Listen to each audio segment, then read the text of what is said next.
bana nyonso ya pesa tango botala ndenge India pembeni ya victoire donc eza koyinda mabe joli piripion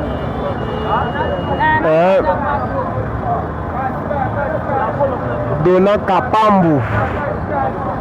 Amisi Kitoko Anti Tata Dudu Snappy Snap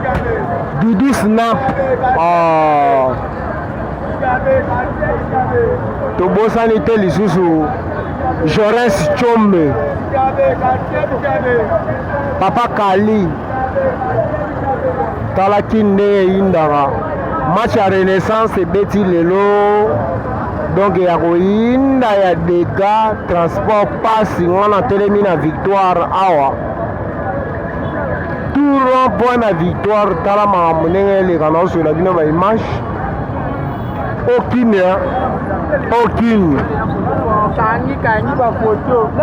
donc aucune donc na marque ya Induza talaka kin tokomi de à 18h